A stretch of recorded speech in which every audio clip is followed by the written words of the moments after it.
any further ado, pass you on to Donald McGinty. Thank you very much.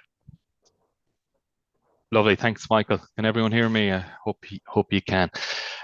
So who am I? I'm Donald McGinty. I'm the IT manager for ATU Go Mayo. And who are the ATU? Well, we're the Atlantic Technological University, and we're the conjoined partnership of Letterkenny Institute of Technology, IT Sligo, and Go Mayo Institute of Technology. And that's just a slide of our new, I suppose, field of responsibility, 20,000 students and over 600 programs. So we are pretty much like ye. We're a large university grappling with the challenges of dealing with the ever present challenge of security within the IT space. What are we then in terms of digital footprint? Yes, we have millions of files, we have thousands of computers, and what we have is a very dynamic space that is very hard to secure. And the title of the presentation might be called Our Journey Towards Zero Trust. I'll focus on just one aspect of zero trust, because zero trust is a laudable goal, but it's a very hard goal to achieve. And as with any hard goal, what do you do to make it easier? You break it down into smaller bite-sized chunks, and you try to pick off the easiest ones first. And that's what I'll talk to you about, and our use of admin by request, another in tackling that which we can say is the lowest hanging fruit of just device administrative privileges. Um, just to kind of note and to say, I'm here of my own free will, and I'm here because I struggled with some of these challenges. And I'm here to endorse admin by request, and we ran a tender for it, and it's available to procure from HENet because we've had a good experience. So everything that I'm doing here is from my own free will, and I'm not the sales guy. You'll have the pleasure of having that presentation afterwards. So we know we're our target. We're constantly seeing it on all our maps. This is just a slide as to the number of attempted probes and logins versus the actual genuine login attempts, and that's just one day in what was GMIT prior to ATU, and it's exploded even bigger than that ever since. But it's somewhat similar. So we know that we're an attractive target to attackers. We've seen enough, I suppose, examples both within our own sector, internationally, the health sector, etc. Government-funded bodies are an attractive target for attackers to exploit. So how did we start to address it within the ATU? Well, we set ourselves the laudable goal, I would say, of trying to adopt a zero trust model. Will we ever get to full on zero trust?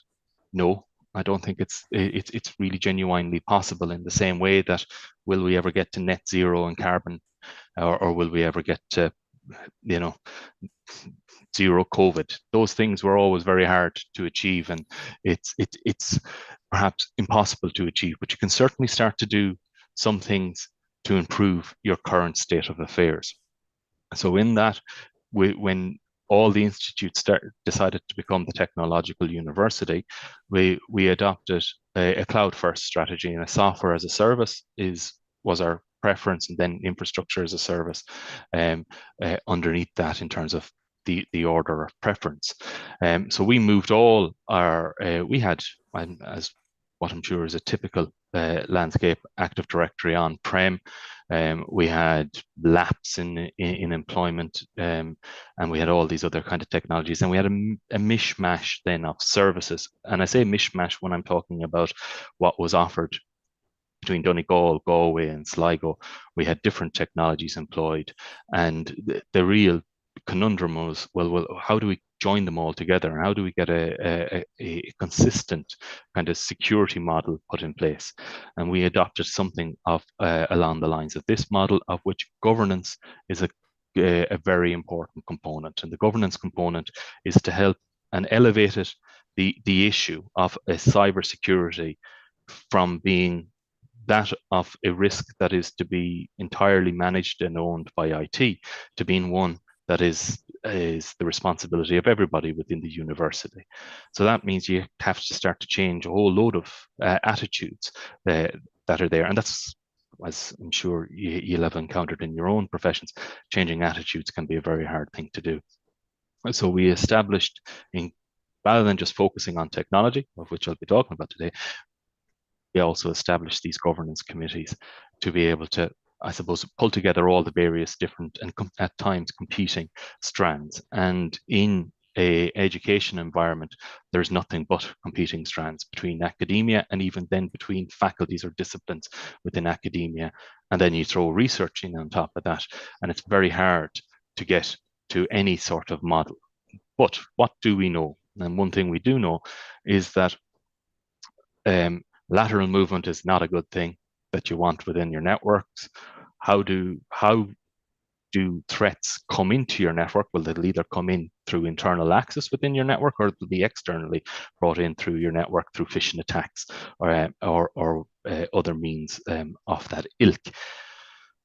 And then they get in on a computer, and what can they do? And everything within your security model is you want to contain or minimize the blast radius or the attack surface as well. So you limit the amount of damage that a bad actor can actually do within your network. And one of the easiest ways of actually doing that is by reducing or removing in their entirety administrative rights. And I remember reading a Beyond Trust, and they are a competitor, and we looked at all the market when we were looking towards solutions here, and they had a report, and it was something like 95% of all Windows exploitations are mitigated by removal of admin access, and 100% of all Office vulnerabilities are mitigated by the removal of admin access. So that's you could say, the simplest thing that you could do, action that you can take when you're trying to put out a cybersecurity strategy, is take away the admin access from the desktop. But in our environment, that might be a hard thing to do. You've got academic staff who'll be saying, well, I need to be able to install software. I need to be able to have full control over my development environment, and I need to be able to do that whenever I want to do that. You've given me the laptop, so I'm going to work from home. Don't be standing in my way. And so again, there you have your kind of competing challenges. How is it that you can give them a managed desktop experience, but actually allow them to do what it is that they have to do? And when we first approached this problem, it would be fine if you had everything all the same. You could say, okay, well, let's look at it in the round. But we didn't have everything all the same. We had goals of where we wanted to get to, but we had half our computers joined to Active Directory, the other half joined up into Azure Active Directory or Entra or whatever Microsoft are now calling it. We had SCCM, and we had Intune. We had an awful lot of, I suppose, competing solutions.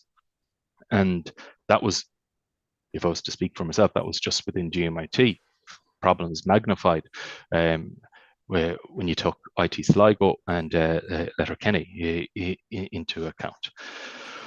So we needed a product that was, and we had laps deployed, and we had all of these solutions. We tried to bring the equivalent lap solution into our cloud managed devices, and with relative success doing that as well, but it still didn't hit, I suppose, all the requirements on target directly on the head.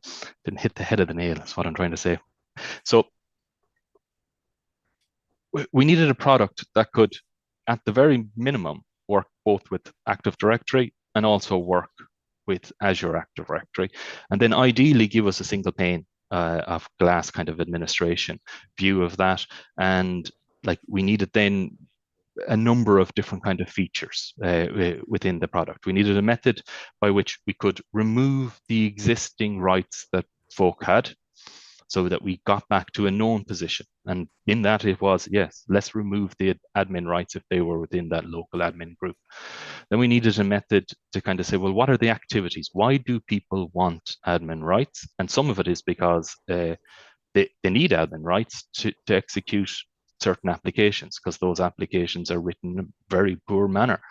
So you think, well, we were using command line programs to be able to elevate those applications, and it's doable, but it's not ideal. We also needed then a method of kind of saying, well, our technical support staff, where does lapse fit in this? What are we going to do? How do we minimize the threat vector? If the threat vector is admin rights are bad, how do we get away from ever having admin rights? And admin by request started to hit all of these categories that we were going to be assessing this by. And really, what was kind of crucial is to always minimize the level of exposure that anyone ever had at any one point in time. So if, as I say, some were just application executions. That's fine. Admin by request allows us to set an application and say that that can run in a privileged context, but the user doesn't have admin rights. The user needs software. Well, fine, how much and what applications do they need? And because we were moving towards Intune, we looked at Intune for software deployment. We were using the company portal and another product, Chocolatey, to actually back end and do all the wrapping of the software and do the software management, because Intune still has a lot of scope for improvement there. But that got us there, whereby the 90% of the products that folk needed, yeah, we're able to push those out to the device, or they're able to go into the company portal, which is like an app store. They're able to pull down the applications.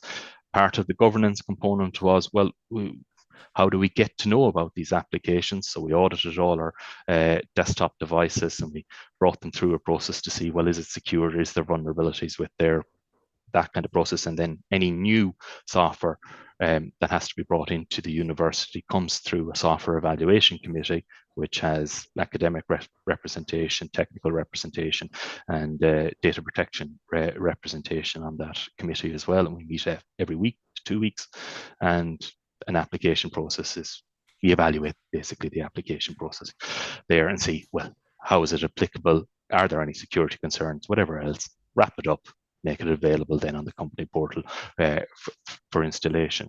There was another category of applications that are just too large or too bitty to be constantly wrapping them and going through that, I suppose, time-intensive process of software evaluation committees and all of that governance jazz. So admin by request allows you to whitelist software on particular attributes, and that's either the checksum of the product or on which is a really nice feature for what I'm talking about here, is on the digital certificate that's wrapped within the MSI installer of that product. So again, you talk about zero trust. Well, we're trusting that the wrapping of the product and Microsoft's kind of certification of, I suppose, the MSIs and all the rest of the kind of stuff that goes along with that is consistent. But we're able to say for Autodesk products, we trust them. So it's too large to wrap in some cases to be pushed and deployed by the company portal, or even if it's not too large, when you're supporting staff that are, and in some cases, disadvantaged students that have a device and that could be on a bad broadband connection, installing a 2 gig app over Intune, well, you'll get it right some of the time, but not all of the time. So at least local installation is still possible within the Autodesk suite. And we've taken that same principle and we've applied it to some other products as well. But it's a very nifty feature, and it means then that any of the plugins or subsequent plugins can also be installed by the end user. And really, what I'm getting to here is that we started to eke away at the reasons for which was the argument for having administrative rights was being presented to us. And is it a panacea, or is everyone, whistling Dixie and all happy. No, but you're never going to get everyone happy all of the time.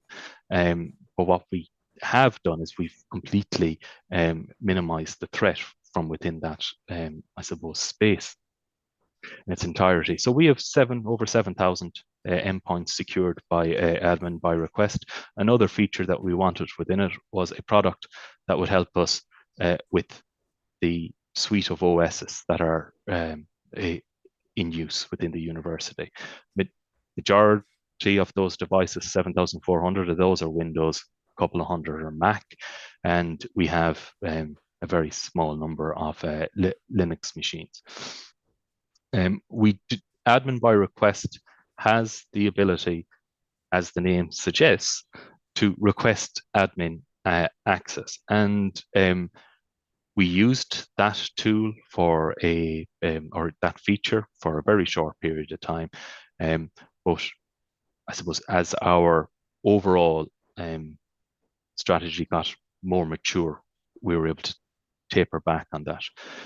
None of our technical staff have admin privileges, but what they have is a route to gain admin equivalency. So they can log in to or run a support assist session on any single device, log in with their privileged identity account, and then they'll be elevated and they'll be able to run certain products with the run as administrator feature.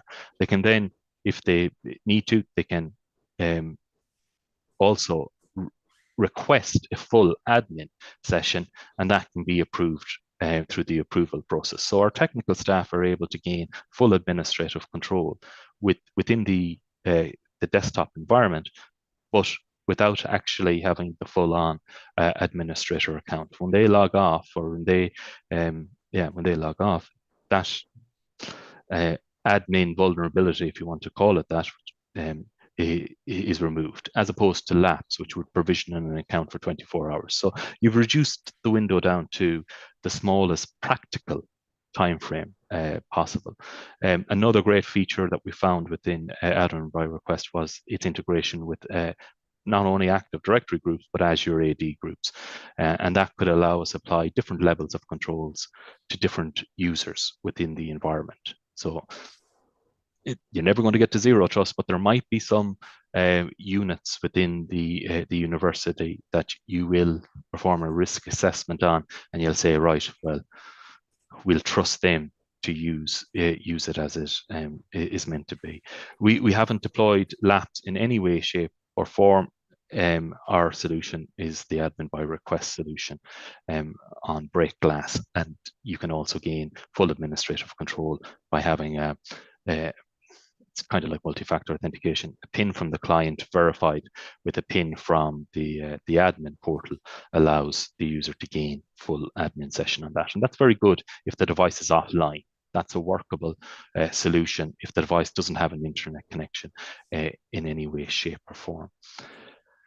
And am I missing? Oh yes, reports. This was the other thing. And all the other tools that we were looking at or investigating, the reporting component left an awful lot to be desired.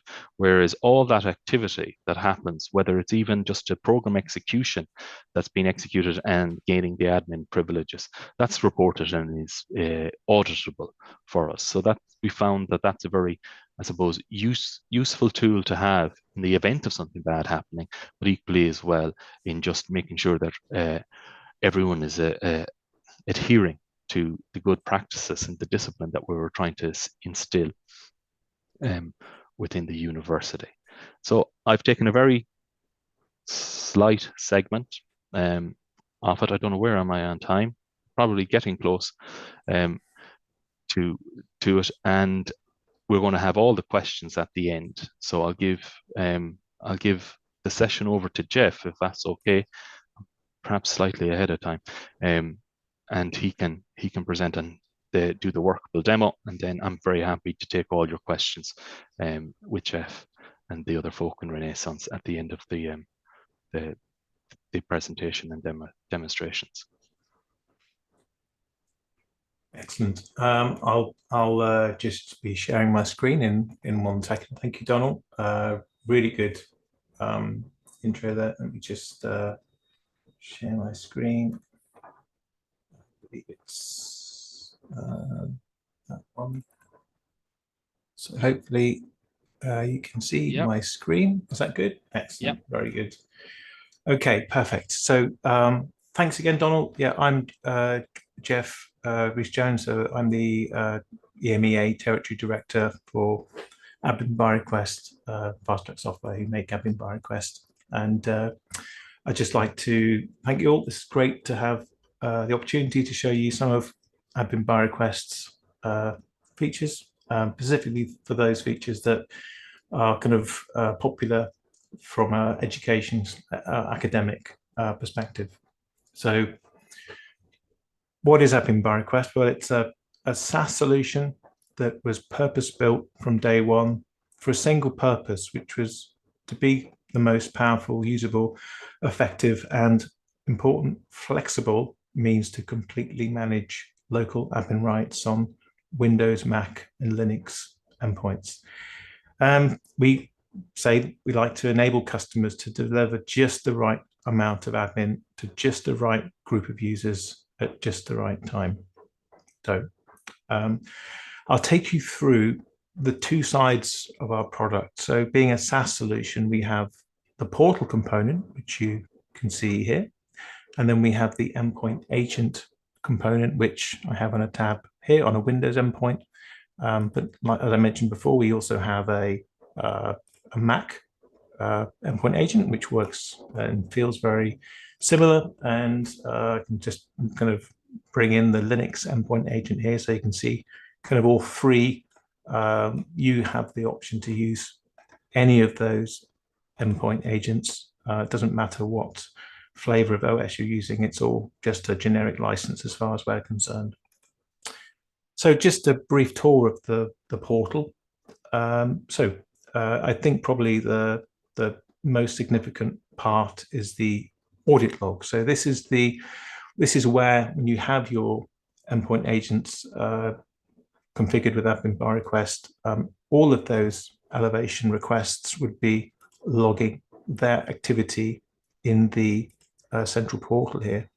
So you get a really good audit log. The audit log is accessible through the API, so you can extract all of this data. It's also quite handy. You can use the audit log. You can filter down. You might see me filtering, but I can say, for example, just have a look at all the requests that have been kind of whitelisted, pre-approved. So I can just filter out all of those. I can also have a look at maybe requests that have been fulfilled by full administrators instead. So there's lots of audit reporting you can do using that audit log. And after the audit log request, so this is where, if you have approval enabled, which you can enable for groups of users, then you get those approval requests will appear here. Or we have a really nice mobile app that's included with the product, which you can manage the portal and also approve those requests. In addition to that, we also have a significant number of integrations where those requests can go to. So that would be, ServiceNow, Slack, Teams, and recently we've added Jira as well. So the notifications for those requests would all go there. And the third significant area of the portal is the settings area. So all of the settings for all endpoints, whether they be Windows, Mac, or Linux, are all configured centrally in the portal. And we have a concept of global settings, which means that all endpoints in global would have the same settings. And then we have what we call subsettings, which are essentially just groups of settings that you define based on the membership of various, like an on-prem AD group and a zero AD group, perhaps. So that is how the settings are configured and applied to groups of computers or users. The users can't actually apply any, change any settings on their endpoints themselves. The download area is where you would actually download your endpoint agent. be it Windows, Mac, or Linux, and the Windows is a MSI, and that's pre-encoded with the tenant details, so there's no license key or parameters to worry about there. You just push it out through Intune. The endpoint agent will deploy, install, and call home. And then once it calls home, you get a rich kind of a snapshot of the kind of profile of that endpoint, the user computer data, a full API accessible software load, including the versions and the install dates, a view of the group memberships for both the user and the computer, and some other useful things. So Donald mentioned about pin codes. So the pin code system is all accessible through the inventory. You get a view of the permanent local admins that exist on the system, which means that from the report side of things, you can run a report that would show you all of the local admins that exist that are enabled in your environment in one place. And if there are any of the non-built-in sort that you identify, and these accounts may exist on hundreds of computers, you can revoke that directly from the report with a single click. And if you wanted to unrevoke that, there's an undo option on there as well. Going further down that list of items, so the break glass feature, which I'll show you in a bit, which is essentially an enhanced lapse that delivers a full local admin account to a computer, and you can do so with a limited amount of time, and it's a one-time use kind of disposable account that's created, and that works without any requirement for an AD or a ZoAD join as well. A filtered events list, so these are anything that are not elevation related, so maybe notifications of blocking, tampering, the use of the break glass system. All of this non-elevation events would be recorded in the event log, and again there's an API for this that you can access as well. A filtered audit log, a view of which settings are applying to this endpoint agent, and then our device owner feature, which is similar to primary user in Intune, and essentially means that you can lock a specific user to a specific piece of hardware that they are marked as the owner of, so that if that user was to loan their own laptop to someone else, that someone else, even if they logged in as the original owner, could not actually elevate on that system, because they wouldn't be the owner of that system. So we've looked a little bit at the portal settings, so let's get stuck in and have a look at how the product works on the endpoint. So for this, I'm going to use a subsetting, which is users that I've defined for just my kind of demo users. The main tab, which is kind of like the business tab of the setting, is the authorization tab. And here, this is where we control the type of admin mode we're going to enable for the user or the group of users. And the two are run as admin, which is a single process elevator, and admin session, which is a time-based elevation mode. So I'd say best practice-wise, usually the run as admin is best suited for users that do occasional elevations, kind of ad hoc requesting of various files that need approval usually, whereas an admin session is commonly used for more heavy users of admin, so developers or power users, and we'll hopefully have time to show you that as well. But from the current settings, you can see everything is turned off. So if I go to my endpoint and I try to elevate, say, Notepad++, I'm going to get a UAC prompt, and if I try to use my own login details for this, you'll see I get the error about not having rights to elevate. And what I wanted to kind of show you on this demo is really to demonstrate that admin bar request can deliver right from the low level, like a single elevation of give someone or a group of people the rights to elevate just a single file only, and then go all the way up to like pretty much full admin. So at the moment, I really can't elevate anything at all on this endpoint. So I'm going to go to the audit log and I'm going to go and have a look for an application that I know that I've elevated previously called Rufus, which is a USB formatting tool. And I'm going to give the user the ability to elevate Rufus alone, and that's it. So I've created the link on the audit log as a pre-approval, so I can basically generate a pre-approval, which is essentially a white listing of the application, allowing it to be elevated, and this is based on the hash. I can hit save, and then what this means is that I'm now able to elevate the Rufus application, which is in this folder. If I double click on that, you'll see I get a pop-up saying I can elevate it. And then if I do Task Manager, just to prove that this is most definitely elevated, you can see here that it is elevated. And you may have noticed that I got a little pop-up confirmation there. That's because I had user confirmation turned on. If I want this elevation to be completely non-interactive, so I want to launch a file, a single file elevated without needing the user to click yes or no, I can do that too. So I just turn off the interactive requirement, and then I can launch that single file as admin without having to give the user a full admin account, as you'd have to do another way. So I would say that is kind of like the very base level. I've given the user the rights to elevate a single application. Naturally, you can increase this list to other types of application. As Donna mentioned, you can say not just a checksum. I can use the vendor certificate of a certain application of a vendor. I can also use, you can see here, a network share. So if I make a read-only network share, even though I can't elevate something that exists on my desktop, like the Notepad++ that I just tried to run, the same file, exact same file, I can elevate from this share because it's been marked as a safe place, and it's a read-only share, so I can't go and add my own files to it. So that's a great feature that allows IT admins to kind of create a kind of safe place to put installers that need admin to run, that they know is safe, and users can run them with admin, but without actually having admin on their own computers themselves.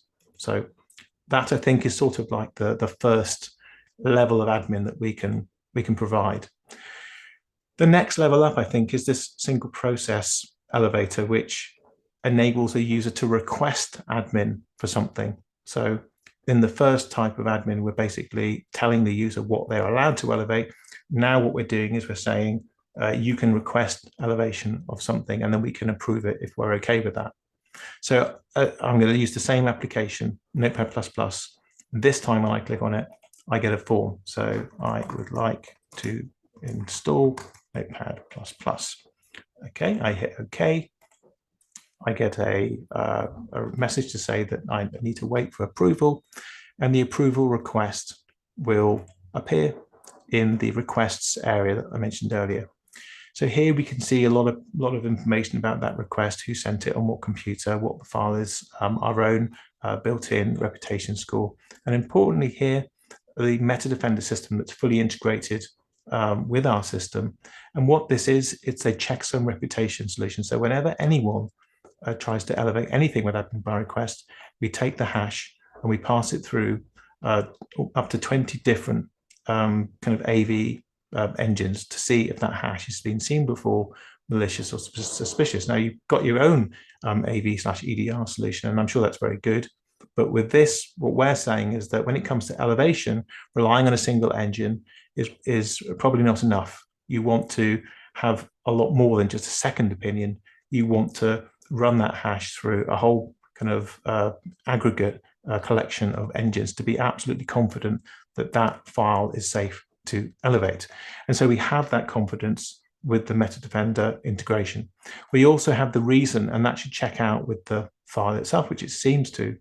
However, there's one more problem, which is that the person doing the approval may not actually know what the file that is being requested to be elevated is. Everyone knows what Notepad++ is, I think, but Rufus some may not know what it is. It's a very sort of generic name. It could even be a game. So we have a useful ChatGPT a function here that allows the approver to get an intelligent answer as to what exactly is that file that the user is requesting to elevate. So we'll have complete confidence now that it's not only safe, but it also fits with our use policy. So I can go ahead and approve that.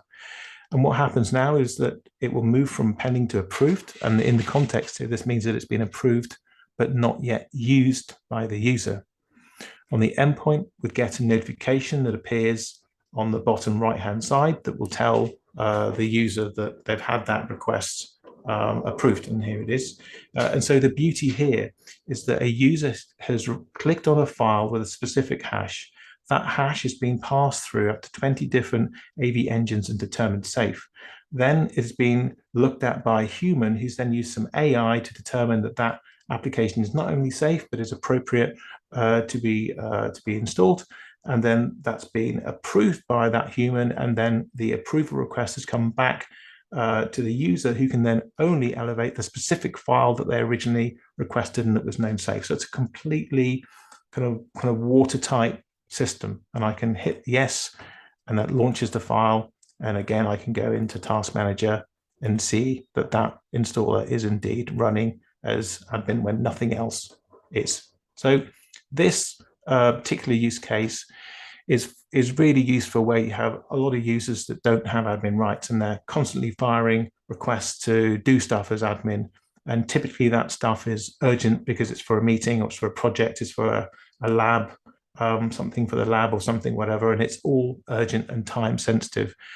So in that respect, it's very, it's quite destructive from a productivity point of view if you don't have something that is really easy to kind of approve, but also if you don't have something that is sort of responsive and real time. So I can basically, if I was to do another one of those approvals, so let me just quickly go back here and turn off the approval like so, you will see that, that if I go and repeat the Notepad++ elevation, I can go up into the portal here in the audit log and see real time that this is actually in progress. So if I go cancel and stop that process, if I go back to here and hit refresh, that will change to finish. So it's a really responsive system, and that's important because most of the time when people need admin, it's a time sensitive, time critical requirement. So let us move on a little bit to keeping a track of the time here. I'm going to quickly show you a few more features. So if we, Donald mentioned about the support assist. So I'm going to show you, so the runner's admin mode is turned on. I'm going to make sure that my users can't run system files, which I can block.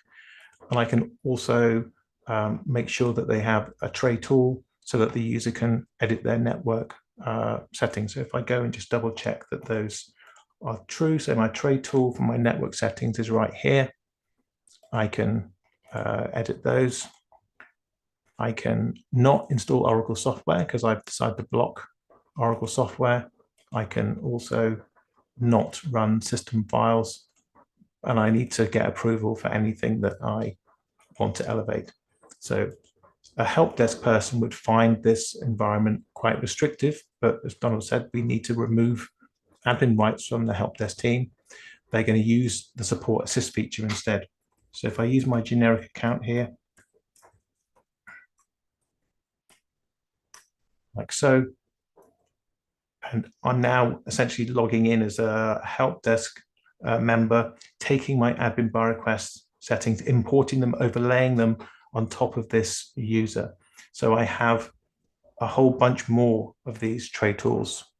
So I can do these things that the user couldn't do. I can elevate command prompt that the user couldn't do because they didn't have rights to do that. And I can install that Oracle software, again, that the user couldn't do. And I can do all of this without being a full admin. And the other benefit of this is that as a help desk person doing things to help the user as a admin by request admin, remember that that Meta Defender system is still running. So everything that is being elevated by the help desk user is still all being checked through that reputation system, so that the chance of an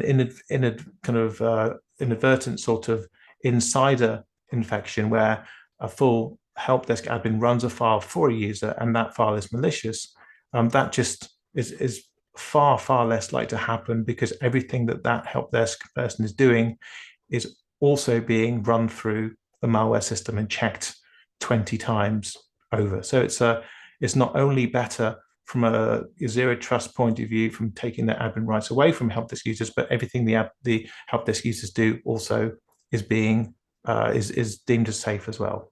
And if I just show you the audit log, you'll see that the audit log shows a joint log of both the user and the help desk person.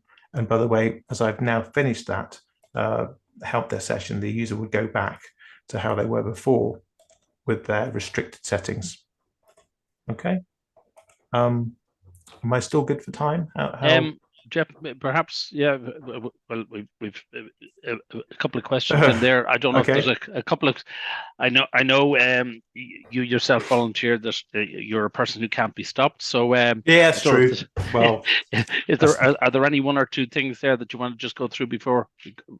Yeah, I just very briefly. I can very briefly just show that I wanted to show the break glass system because Donald mentioned it. So I can deliver a full admin to this system. So if I just go here and I just do, I can show you that there's just the standard users in here, the administrator and the domain admins.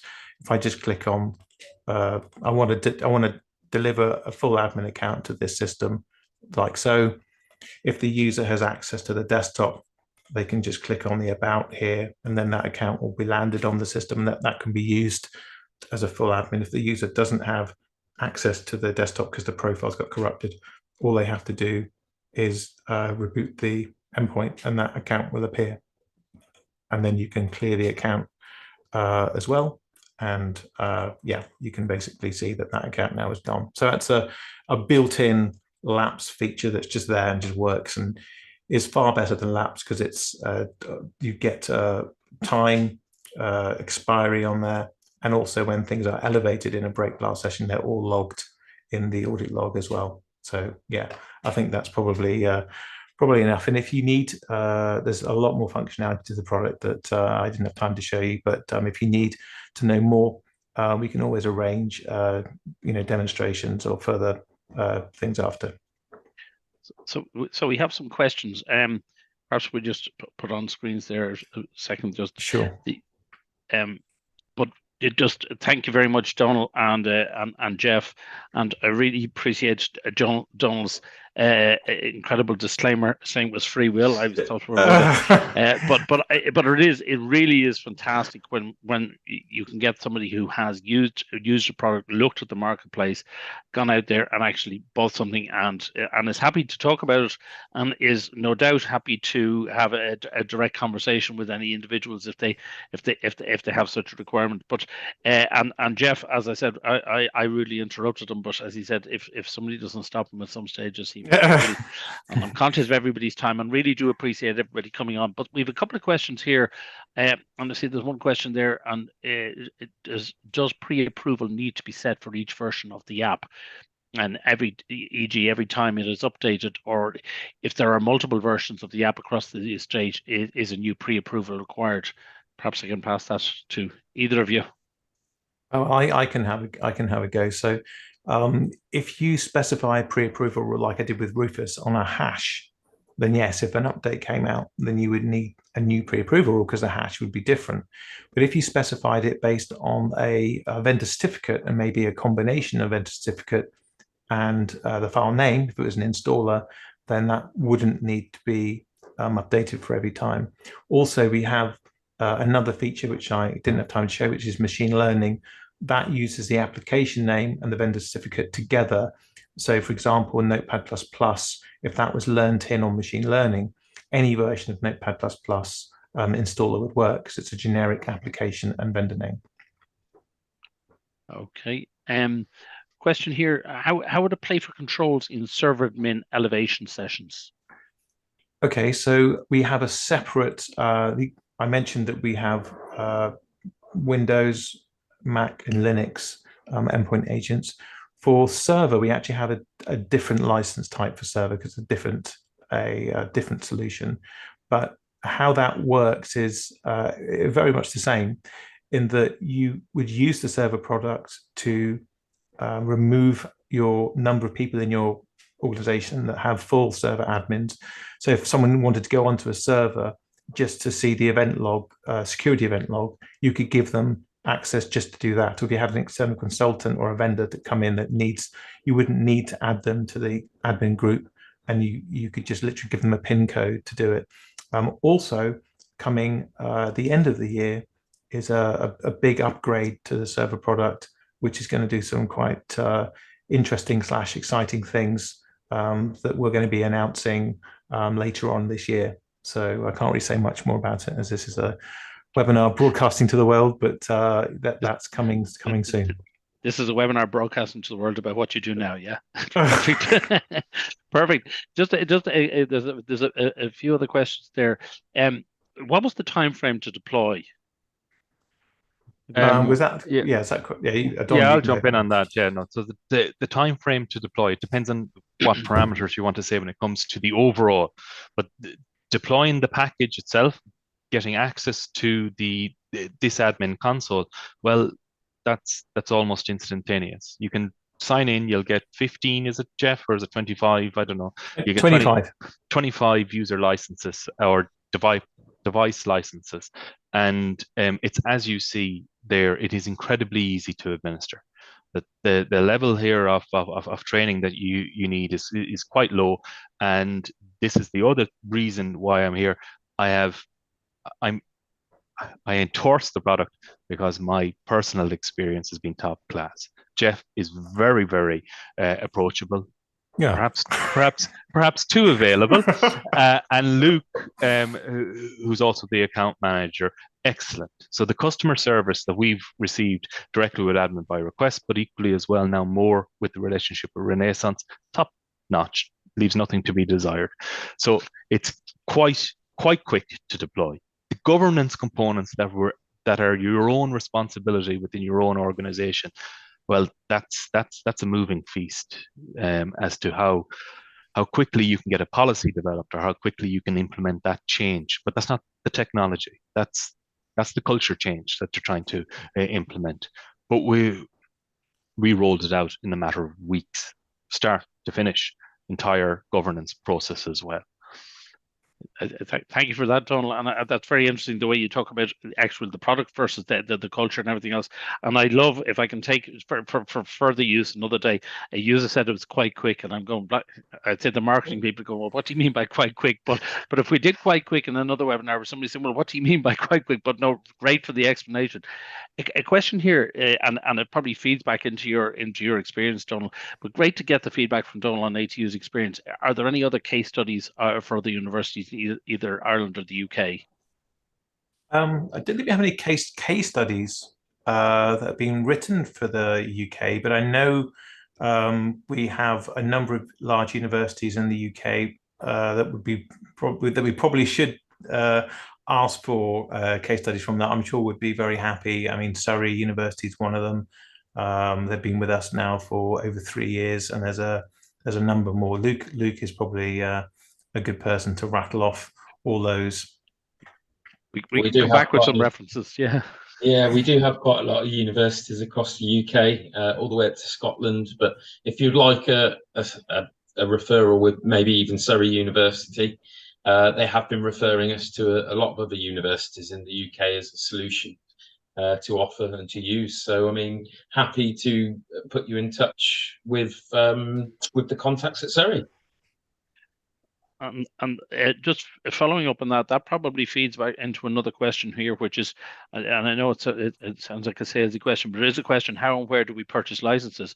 And there was a public procurement exercise run, and perhaps I'll pass over to some of the others just to describe that and how it can be done. Yeah. So again, as we expanded this and took this product from just being used within Galway, and then not just being like we took it from Galway into the ATU, which is a complete refresh of all the devices. We manage staff first, which was about 2,500 devices, and then we managed our entire estate after that. So to manage our entire estate, we had to run a process. So we ran it with the assistance of HEANet. And so it's under the HEANet framework. So any client of HEANet, which is essentially the entire education sector in Ireland, can come through and buy the licenses required for any size of their deployment. And yeah, I don't know. I suppose, Michael, it's Renaissance that you go to for the commercials, isn't it?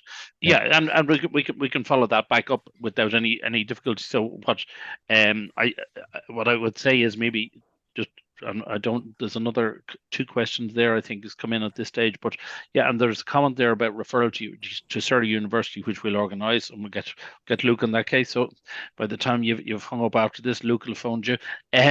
But no, possibly not that quickly, but just in relation to that, the demonstrations, etc. While Jeff is delighted, and it was great to go through that. That's a flavour. I think it's very important always looking at demonstrations to make sure that you're looking at the sort of questions and issues that you feel are a challenge for yourselves. So that can be arranged a one-on-one without any difficulty as well, and giving you the commercials and how all that can be done. That can be done as well through the Renaissance team or through the admin by request team as well afterwards.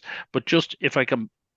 And I am conscious of everybody's time, and I really appreciate everybody staying on, and I do understand everybody has something else to be rushing to always.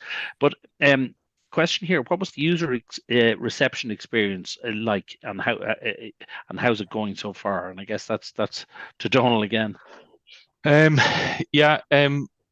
Positive in the main. As to anything that you're taking away from people that they think they're entitled to. So, like.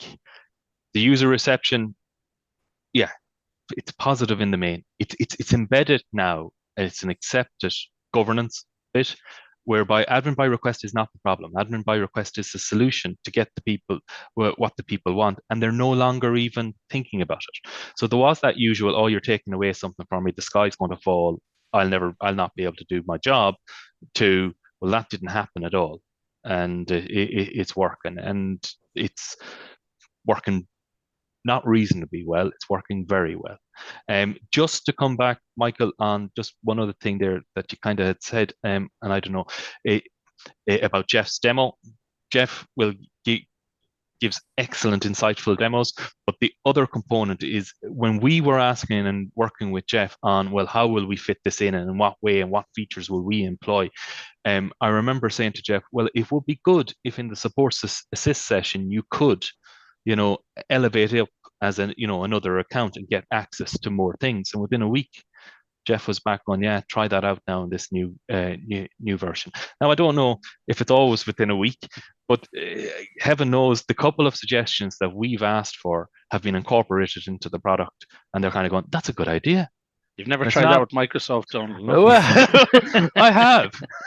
I've tried it with many a vendor, and I'm glad I haven't given up in the course of my career and been browbeaten, because it has paid dividends. No, I think again that's important. It's about the flexibility and how you actually it's working with the user and with the customer. Just there's actually two more questions now. Do I need 3 different licenses for Windows, Mac, and Linux? I'm conscious again of time. Well, you just need 1 license per endpoint. It doesn't matter. So it's a universal license. So if you bought 100 licenses, you could use 99 Windows, 1 Linux, 99 Linux, 1 Windows, whatever. It's up to you to decide. So yeah, it's a unified license for the workstations. And in terms of integrations, what integrations are offered? Well, there's quite a few actually, probably more than we have time. But I would start off by saying Slack, Teams, Sentinel for SIEM, Splunk,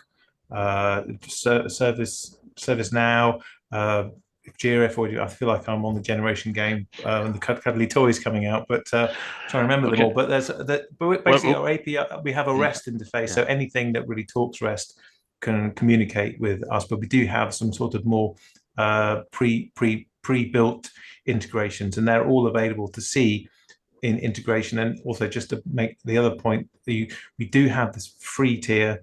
It's not a trial, It's the full product. It doesn't expire. You get your 25 endpoints. You can use it forever.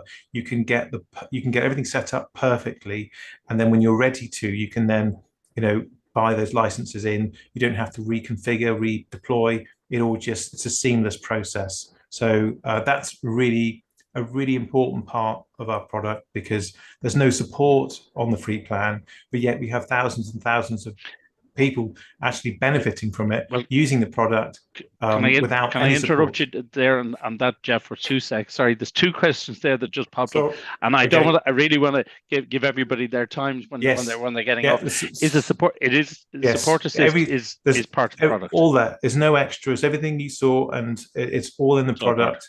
There's no extras, no modules, no add-ons. You don't have to pay extra for admins. You don't have to pay extra. It's all there. The only thing is the number of endpoints and the duration of the subscription. Everything else is included. And then the question, does ATU manage all of the ABR centrally, or do you allow department technicians manage their own department software requests, etc.? Yeah, no, so that's back through our governance of having the users must request for the software to be added to our software catalog. So it goes through the software evaluation committee, and then it'll either get pre-packed, or else it'll for deployment through company portal, or it'll get whitelisted or checksummed, or whatever is the most appropriate way within ABR. So it's either of those 2 streams is the way that we get it out and give that kind of default control. And listen, firstly, thank you very much, Donald. Really appreciate it. And you haven't been chained, locked, or whatever it is, but you probably have to go and do some other work. But listen, and thank you very much, Donald. Thank you very much, Jeff. And particularly thank you very much to all those who came in this event or this webinar. It has been recorded, and we will make it available online. But please don't hesitate to contact the Renaissance team, the ABR team. And indeed, I imagine Donald would be happy to have conversations with people, but on a scheduled basis. He has a lot going on. I think the college life has started again as for many people. Yeah, so it's September. It's September. It might be a little bit hectic, but listen, thank you very much. Really appreciate it. Thank you. Lovely. Thanks all. Cheerio.